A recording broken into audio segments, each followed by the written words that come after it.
सुप्रभात बच्चों, आज हम लोग कबीर का जीवन परिचय पढ़ेंगे। पाठ 1 जो आपका कबीर के साखियाँ हैं, साखियों के दोहे हैं, जो उनकी पूरी साखी है बच्चों, वो दोहा छंद में ही रचित है। तो उन्हीं के जीवन परिचय, कबीर का जीवन परिचय हम लोग पढ़ेंगे। तो उसके पहले हम लोग जान लें कि जीवन परिचय क्या है। तो जीवन परिचय वो है बच्चों, जब कोई लेखक किसी महापुरुष के जीवन का विस्तृत परिचय देता है, यानी विस्तृत वर्णन करता है अपनी रचनाओं के माध्यम से, तो वो उस महापुरुष का जीवन परिचय कहलाता है। जीवन परिचय कोई अन्य लेखक लिखता है, किसी महापुरुष, कोई भी महापुरुष है, ऐतिहासिक पुरुष है, तो उसके जीवन की संपूर्ण घटनाओं का विस्तृत वर्णन होता है। तो बच्चों ये था, मतलब आज हम लोग अब शुरू करने जा रहे हैं कबीर का जीवन परिचय। तो कबीर दास जी का जो जन्म हुआ था वो 1398 ईस्वी में। कबीर का जन्म कब हुआ था? 1398 ईस्वी में। काशी के पास लहरतारा नामक एक गांव था, तो उसी गांव में उनका जन्म हुआ था। ऐसा माना जाता है कि कबीर का जन्म एक विधवा ब्राह्मणी के गर्भ से हुआ था और लोक लाज के भय से लहरतारा में एक तालाब था, तो उसी लहरतारा के तालाब के किनारे लाके रख दी थी। वहीं से एक मुसलमान दंपति नीरू और नीमा नामक 2 दंपति थे। तो मतलब एक दंपति थी, दंपति का मतलब होता है पति पत्नी बच्चों। तो नीरू और नीमा नामक दंपति जो थे वो वहाँ से गुजर रहे थे, तभी उन्हें एक बच्चे की रोने की आवाज़ आई। तो वो जब देखें, बच्चे के पास गए, देखें तो एक बच्चा रो रहा था वहीं तालाब के किनारे। तो वो दंपति जो थे वो निसंतान थे, उनके पास कोई अपनी संतान नहीं थी। तो वो उस बच्चे को उठा लाए, और उठा कर लाने के बाद उसे उनका पालन पोषण किया उन दोनों ने, नीरू और नीमा ने। तो जब नीरू और नीमा ने उनका पालन पोषण किया तो धीरे धीरे वो बड़े होने लगे और अपने पैतृक कार्य में लगने लगे। पैतृक कार्य से मतलब ये जुलाहा थे, तो जुलाहा का काम तो कपड़ा बुनना होता है। इस प्रकार कबीर दास भी कपड़ा बुनने वगैरह में अपने पारंपरिक कार्यों में लगने लगे। कबीर का विवाह हुआ, और कबीर का विवाह एक लोई नामक स्त्री से हुआ। वो शादीशुदा थी, तो उसको लोई नामक स्त्री से उनका विवाह हुआ, और उससे इनको एक पुत्र और एक पुत्री का जन्म हुआ। यानी कबीर के पास एक पुत्र और एक पुत्री हुए लोई से। तो पुत्र का नाम कमाल रखा गया और पुत्री का नाम कमाली था। कबीर का लेकिन मन जो था वो बैरागी मन था। उनका मन तो संतों और साधु समाज में लगा रहता था। इनके संतों के साथ रहने के कारण इनके ऊपर वेदों का प्रभाव पड़ा था, गहरा प्रभाव पड़ा था। तो इनका मन घर के व्यवसाय वगैरह में बहुत लगता नहीं था, जैसे कपड़ा बुनना था, जुलाहा था। बचपन में तो ये काम करने लगे थे माँ बाप से प्रेरित होके, लेकिन बाद में इनका मन उदास रहने लगा। गृहस्थ जीवन में, गृहस्थ का मतलब होता है जो सांसारिक जीवन होता है, बाल बच्चे, घर बार, पैसा कमाना, ये सब चीज़ों में इनका मन बहुत नहीं लगता था। इनका मन हरदम उदास रहता था, और साधु संतों के ज्ञान की बातों में ही इनका मन रमता रहता था।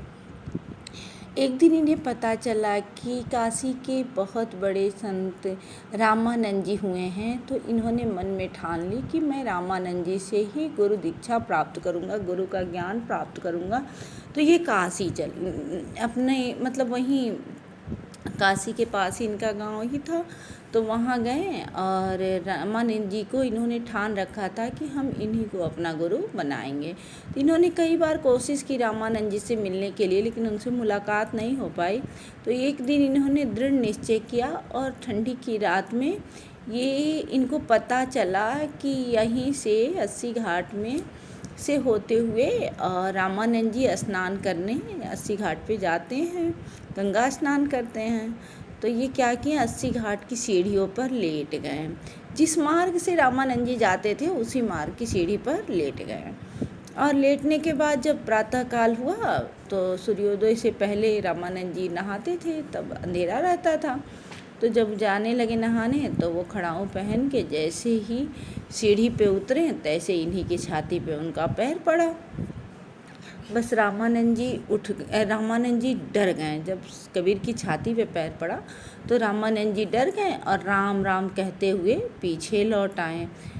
कबीर बड़े प्रसन्न हुए, कबीर बहुत प्रसन्न हुए कि गुरु, और तुरंत उठे और अपने गुरु के यानी रामानंद जी के चरणों में गिर पड़े, उनका पैर पकड़ लिया। रामानंद जी इनको हृदय से लगा लिया और पूछे, बस ये क्या है? तो इन्होंने बताया कि मैं आपसे दीक्षा प्राप्त करना चाहता था, ज्ञान प्राप्त करना चाहता था, राम का नाम पाना चाहता था और आप मुझसे मिल नहीं रहे थे, इसलिए मैंने ये मार्ग अपनाया आपसे मिलने के लिए। गुरु भी बहुत प्रसन्न हुए और रामानंद जी के प्रिय गुरु में से रामानंद जी के शिष्य नरहरि दास भी थे, जिनके शिष्य तुलसीदास जी थे। तो उन्हीं नरहरि दास के गुरु रामानंद जी के ही शिष्य ये भी बने काशी में। तो उनके शिष्य बने। इनके ऊपर आध्यात्म का ज्ञान रामानंद जी से पढ़ा। फिर वेदों का, पुराणों का ज्ञान इनके ऊपर बहुत गहरा प्रभाव था और जिसके कारण इन्होंने ये ज्ञान मार्गी शाखा के प्रमुख कवि थे। बच्चों, मैंने आप लोग को ब्लैक बोर्ड पे पढ़ाया भी है कि ज्ञान मार्गी शाखा के प्रमुख कवि हैं तो कबीरदास जी। लेकिन इनके राम जो थे वो दशरथ पुत्र राम नहीं थे। इनके राम परम ब्रह्म थे जो साक्षात है, एकदम से हर जगह विराजमान, हर जगह मौजूद है। ये किसी शरीर रूपधारी को अपना राम नहीं स्वीकार करते हैं। ये अदृश्य, सर्वज्ञ, सर्वव्यापक परम ज्ञान को ही राम नाम स्वीकार करते हैं। राम शब्द सबसे पहले ऋग्वेद में मिलता है और बड़े बड़े प्रकांड संतों के साथ रहते हुए इनके ऊपर वेदों का बड़ा प्रभाव पड़ा था। ये संत परंपरा का निर्वहन किया इन्होंने। सिद्धों और नाथों से निकलकर, उन्हीं की परंपराओं से निकलकर इन्होंने इंद्रियों को वश में करने का योग साधना पर बल दिया है।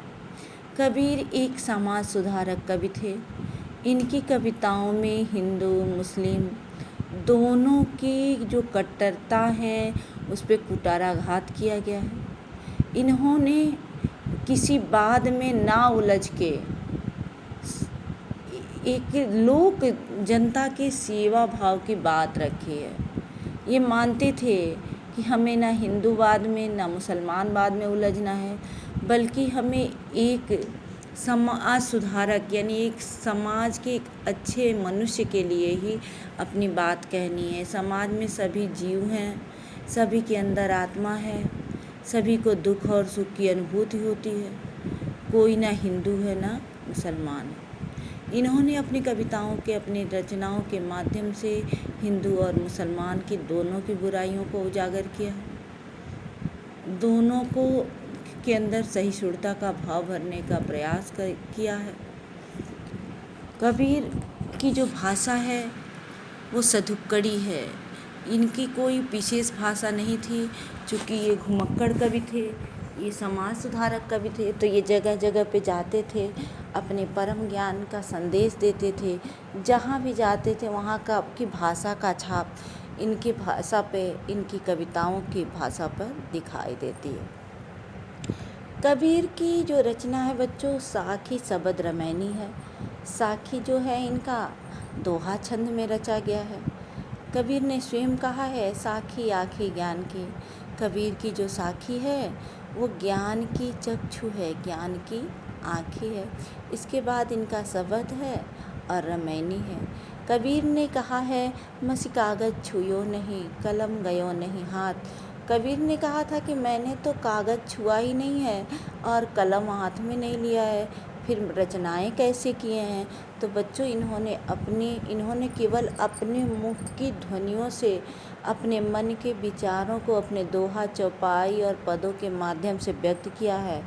और इनके परम प्रिय शिष्य थे धर्मदास जी, तो धर्मदास जी ने इनकी रचनाओं को रचा है। कबीर को किताबी ज्ञान तो नहीं था, लेकिन अंतर्मन से जो गुरु का ज्ञान प्राप्त हुआ, कवि ने गुरु के ज्ञान के प्रकाश को तीनों लोकों में अवलोकित करके अपने को अमर कर लिया और संसार में सबसे ऊंचा स्थान गुरु का बता दिया कि गुरु से उच्च स्थान किसी का नहीं हुआ। तो कबीर की जो मृत्यु हुई थी बच्चों, वो कबीर की मृत्यु 1520 में हुई थी, 1518 में हुई थी। मतलब 1398 में इनका जन्म हुआ था और 1518 में 120 वर्ष की अवस्था पर कबीर की मृत्यु हुई थी। ऐसी भ्रांतियाँ थी हिंदू समाज में कि काशी में मरने वाला स्वर्ग की प्राप्ति करता है और मगहर में मरने वाले को नरक की प्राप्ति होगी। कबीर इसका खंडन करते थे। इसलिए कबीर अपने जीवन के अंतिम समय में गोरखपुर से 40 किलोमीटर ये खलीलाबाद रूट पे, खलीलाबाद ज़िले में ही जो आपका संत कबीर नगर ज़िला है उसी में मगहर पड़ता है, और वही मगहर चले आए थे और अपने जीवन के अंतिम दिन मगहर में ही बिताएं और मगहर में ही उनका मृत्यु हुआ। और मृत्यु होने के बाद ऐसा माना जाता है कि इनकी जो 100 थी, 100 को लेके हिंदू और मुस्लिम लड़ रहे थे। हिंदू कह रहे थे कि कबीर हिंदू थे इसलिए हम इनके 100 को जलाएंगे, और मुस्लिम कह रहे थे कि ये मुस्लिम थे, एक जुलाहा पाला था इसलिए इनके 100 को हम लोग दफनाएंगे। जब इनके 100 पर से जो कफन होता है, जो उसको उठाया गया कि अब इनके शरीर को प्रवाहित किया जाए और कुछ व्यवस्था हो इनके शरीर का, तो देखा गया इनका शरीर लापता था और वहाँ 2 फूल थे। सब ने जान गए कि कबीर के अस्थि शरीर को कोई नहीं प्राप्त कर सकता है, तो उसी दोनों फूलों को, एक को हिंदू ले लिया, एक को मुस्लिम ले लिया। हिंदू अपना जला दिया, मुस्लिम अपना दफना दिया, और वहीं अगल बगल में मस्जिद और मंदिर दोनों का निर्माण हुआ ये मगहर में। और आज भी कबीर प्रेम, हिंदू मुस्लिम एकता और सद्भाव के रूप में जाने जाते हैं। कबीर की रचनाएं बच्चों हमने बताई दिया, साखी शबद रमैनी है और इसको बीजक के रूप में संग्रहित किया गया है। तो बच्चों ये था कबीर का जीवन परिचय। आगे से मैं कबीर का दोहा पढ़ाऊँगी, फिर मैं कबीर के जीवन परिचय का PDF डाल दूँगी। आप लोग इसको पद्य की कॉपी में ही लिखिएगा, किसी अन्य कॉपी का भी प्रयोग मत कीजिएगा। जैसे दूसरी कॉपी की ज़रूरत लगेगी मैं वीडियो के माध्यम से बताऊँगी। तब तक के लिए धन्यवाद।